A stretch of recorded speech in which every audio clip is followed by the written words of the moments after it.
Here we are. We're back. We're back. Podcasting. GlazzGuy. Should be GlazzGuy's podcast. So what are we going to talk about today? I think we said we were going to talk about employment. Yeah, there's a major shortage in skilled trades. You and I see that all the time. Just trying to find qualified help is extremely tough, and starting to see there's a lot of reason for that. I've been in a leadership class, a couple chamber events, a couple home builder construction events. The number one common thread between all of those groups is hiring or employment, employees, team members. And qualified employees. Qualified employees. You know, everyone always says that. I take that with a grain of salt because I really believe 75% of the people that are, how should we say, bitching about not having people that work like they do is because of the way they're treated. That, and they don't want to put in the time to teach properly. Education is everything. I mean, think about, I can specifically go back in time. I remember right where it was. It was Longmeadow, Massachusetts. I believe it was with you. It was a door notch panel inline. In Longmeadow is our first time out on the job by ourselves with no mentor, you know, kind of older person to lean on and feel comfortable with. And a door that would normally take us 2 hours, that was probably a 4.5, 5 hour. And I felt like I was second guessing every single decision because of the pressure. And so I think if we have training like we do now, back then, it would have been a completely different animal. We learned things the hard way. That's right. Confidence is key, and we didn't have that confidence yet. No, had to earn it. But I think we've kind of changed that dynamic by instilling culture wrapped around training and education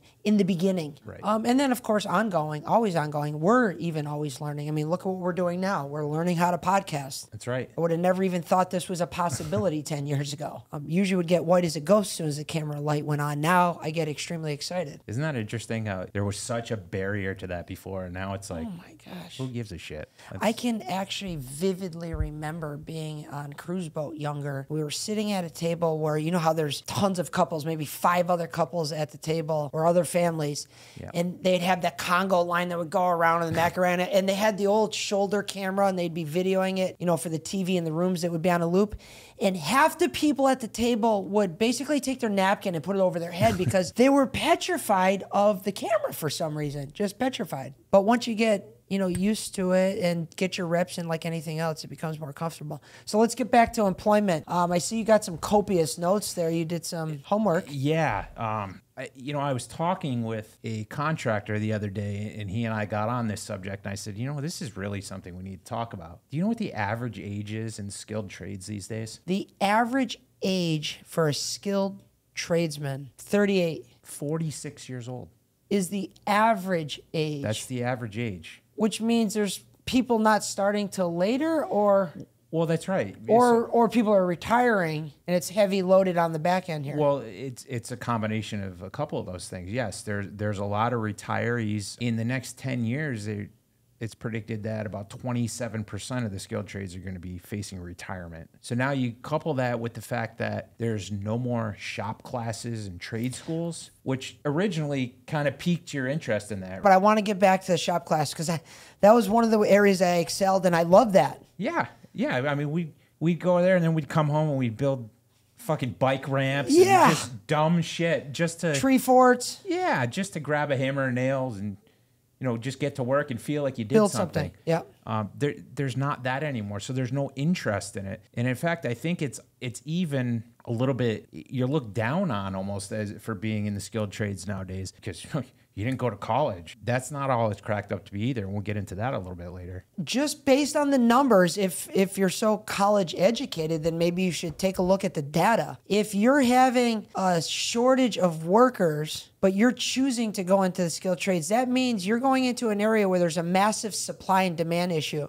And as we all know, that means prices generally go up because that makes you more of an important, valuable commodity. And so one would say, geez, if that's an industry where there's not a lot of people I'm competing against, and matter of fact, 25% of the labor force is going to be gone, the amount of competition is a lot less. Therefore, you become a lot more valuable. You can pick and choose your jobs. You demand more of a premium for your skills. That's right. And so I would say you'd be ahead of the curve by not going to college and spending the next 4 years investing in a skilled trade. You'd be way ahead should you go to college for 4 years. I mean, that's right. And we're not downplaying going to college because we need doctors, we need lawyers, we need all that stuff, right? And you need obviously a college education for that. But you have to look at your return on investment. College educations over the past 30 years, the tuition has risen approximately 213%. Come on. Now, couple that with the ability to, first of all, you're going to go to school, you're going to get out, and you're going to have 10 years of debt and a piece of paper that it's kind of tough to get into that field. I mean, there's so many people I know that went to school for a certain thing. I myself, I went to school for criminal justice. I'm not a police officer. There's a lot of that. So it's basically you get a piece of paper. You can say, hey, I went to college and I got a degree, but I also have 10 years worth of debt. And you got to look at your return on investment. Starting behind the 8 ball. Yeah.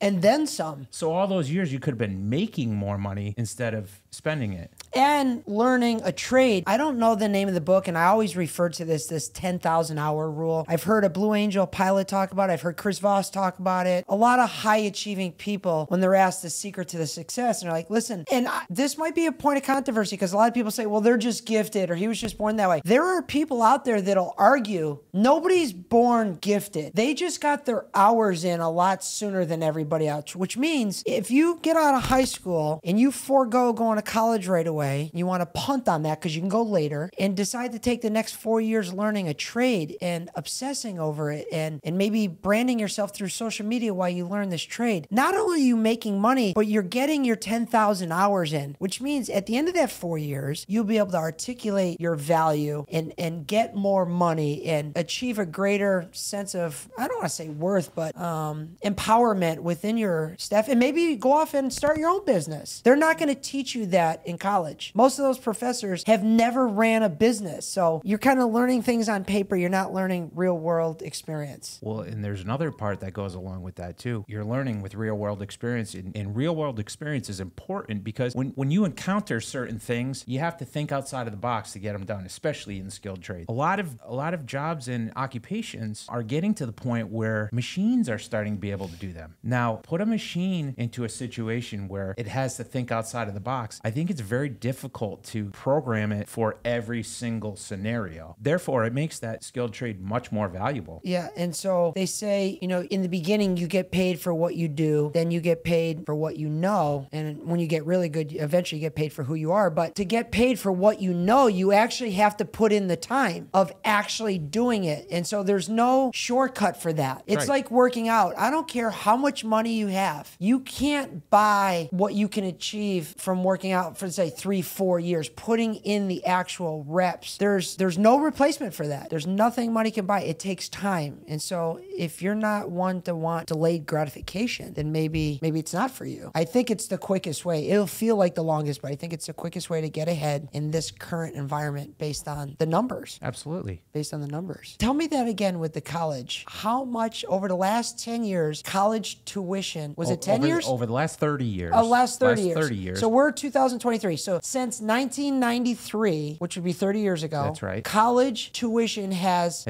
risen an average of 213%. For what? How much more value are you getting now in college than you did in 1993? That's a great question.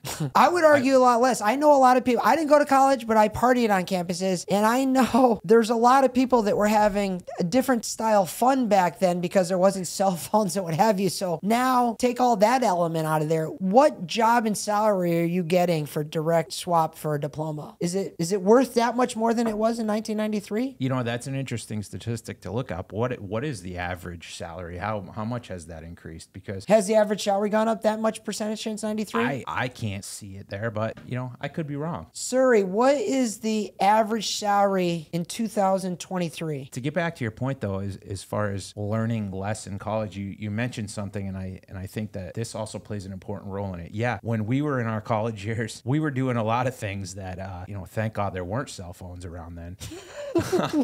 But we also, we went to class and we had no choice but to pay attention. But now the kids and you know, my kids as well have these machines in their hand, which can easily distract them. So therefore, right off the bat, you're learning less. And I agree. And listen, what we were learning back then is not practical for today's work environment. Some of the stuff, like the stuff that we had to memorize back then, because we didn't have this. So the technology, the education is not evolving, I think, with a lot of the other means that we're actually using day to day, because I don't need to memorize certain things. I can access it on my phone in the drop of a dime. It's a waste of time when you could be learning a skill or trade or accounting, mortgages, stuff that's actually important. That's right. To live today. The average salary in 1993 here in Florida was $28,500 a year. Okay. Today, it's $55,700 something. Okay, so it's A little less than double. Right. So what that's 100%, Right, that's 100%. right. But college tuition has gone up 213%. 13. And so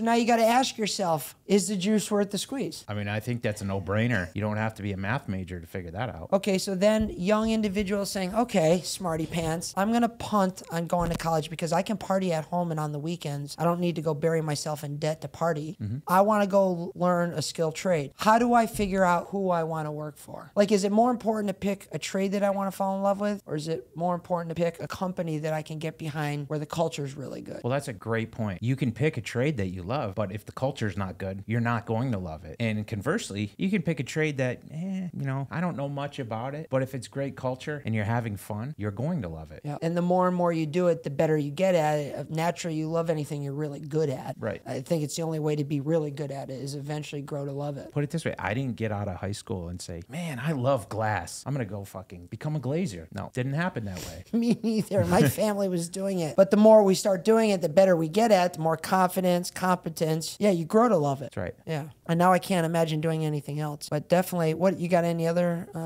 stats that you can share? I do actually. So just to further add on to where we're seeing this shortage, it's really the youth coming in. So the average age back, you know, when you and I were coming through high school in the 90s, the average age of a carpentry apprentice, you know what that would be? The average age of an apprentice when we were going through school, yeah, I would think, you know, just out of high school, so 19, 20, 21. Yeah, you got it. 19 years old. 19 years old. 19 So years right out old. of high school, you either probably went to the military or you became an apprentice or you went to college. That's right. Yeah. What do you think it is now? Oh, gosh. Yeah. 27 years No. old. 27. No. I mean, I could see where that could happen, where, you know, you get out of high school, you know, you want to go find yourself for a year, you're not ready for college, still living at maybe your mother taking good care of you. I know I'd like to still be living at home, you know, someone doing the laundry and cooking and it's comfortable. But to wait, you know, what makes me sad about that is that a lot of people want to hurry up and get something.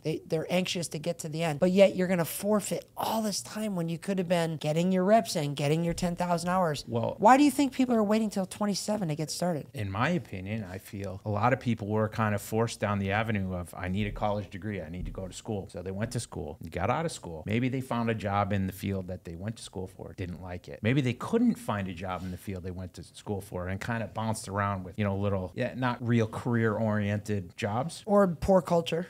And that's actually a big part of it. There's so many companies out there with poor culture. You know, why do you think we have jokes and songs and, you know, about shitty jobs? It's because they're out there. It's true.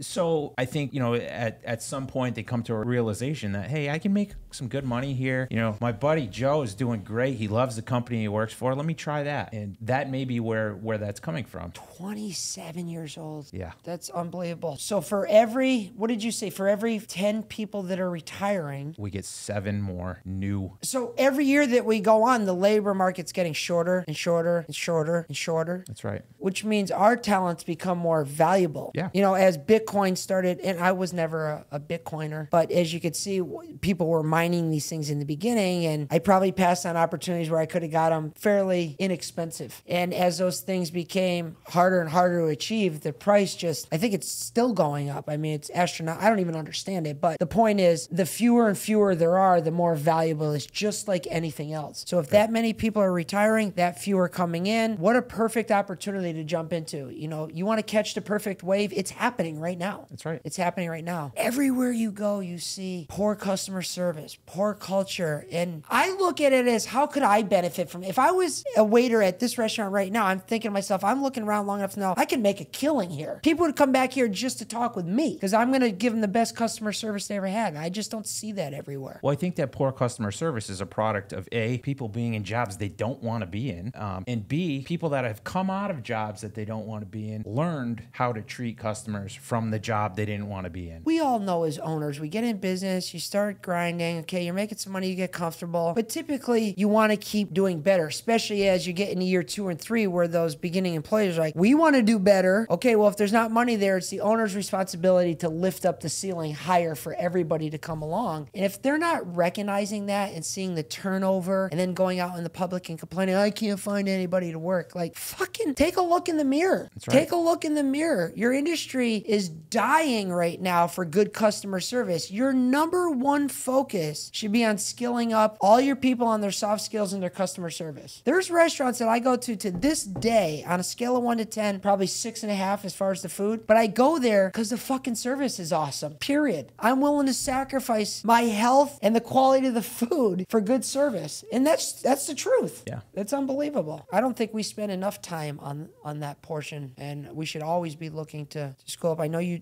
do meetings with the guys every Tuesday, and we have group chats where we talk to them throughout the day. They're all engaged on the social media that we do, and we like to assist them in anything that they're doing on social, which is really cool. And a big part of that customer service is being aware. Oh.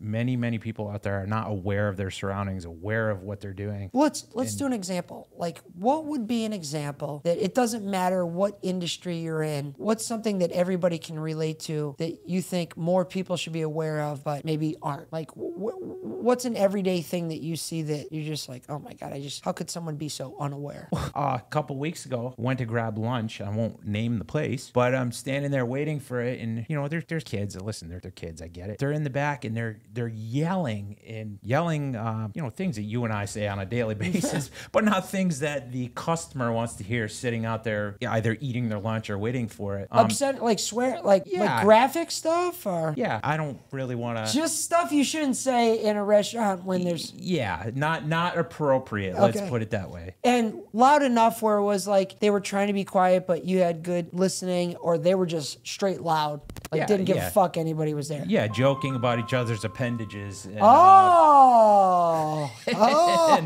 and you know, there's a little old lady sitting there eating an apple, listening to, you know, the size of someone's banana. That's not being aware. Yeah, I could see what you mean. That happens actually quite often. One of the ones that gets me the most is there's this big box store that sells all types of appliances and electronics. And then usually in a section of this building, they have their high-end theater TVs. It's typically the most expensive stuff in the store. And I was in there a couple months ago trying to get a new TV after the hurricane. And there was a collection of people standing around where the iPhone cases are for an iPhone, a cell phone case, which could be arguably the cheapest shit in the store. And there had to be 10 employees kind of huddled around. And there was myself and another customer in this area where there's very expensive televisions. It wasn't until one of us went over and acknowledged those employees that were all huddled around the cell phones, you know, just talking and grab-assing. They were completely unaware that there's two people, the only two people that time in the store, in the most expensive area of the store. If you're going to give customer service anywhere in the store, should be the highest, it should be there where it's the most expensive product. There wasn't anybody in there. It was like we were bothering. Neither one of us ended up having any meaningful conversation. Kind of went through the motions because we were there and left. Neither one of us bought anything. Both, you know, kind of like chin down, just disappointed. And I see that time and time again where we go. And candidly, I think you got to blame management. I mean, attitude reflects leadership. It's 100%. I cannot see that happening like in a casino, for example, or they're going and comping the nickel slot players instead instead of the big whales. Yeah, you're jumping over $1 to pick a dime. It's absolutely idiotic. But they get away with it, which means that's the management's fault. And what are they doing? Are they sitting on the phone, you know, taking a 2-hour bathroom break while they're Instagramming? Well, they could very well be hating their jobs. Culture is everything. Everything. Customer service. I think being in the skilled trades right now, more than ever, is an opportunity for a young individual to climb the financial ladder, I would say fairly quickly. That's right. Very quickly. Some interesting stats there, Jay. If you're looking to get into the skilled trades, look us up on myarchitecturalglass.com, and there's a careers tab there, and we'd love to have you join our team. And in case you're having anxiety thinking, God, I'd love to join those guys. They're going to help teach me stuff about social media. They're going to teach me a skilled trade. They provide all the tools, clothing, equipment. You don't need a resume. That's a thing of the past. You do not, I repeat, do not need a resume to work at My Architectural Glass. A phenomenal HR onboarding. They'll call you in for an interview, have a great conversation, and we highly encourage you to go to the website and apply today. Or maybe it's somebody you know. Maybe you're just a fan of Jay and I, and you have siblings or nephews or friends. This is, I don't want to say it's a, would you say it's a young man's game what we're doing? Not necessarily. No, not at all. We're open to, I mean, look at, like we said, the average age is 46 years old. Not old by any means, but it's also not young. So we're open to everything. The best idea, however, if you want to really excel and move your career forward, is to get in as soon as you can. Absolutely. And you're looking at two people that are heavily invested in the future of this business. So we're going to be around a while. And if anything else,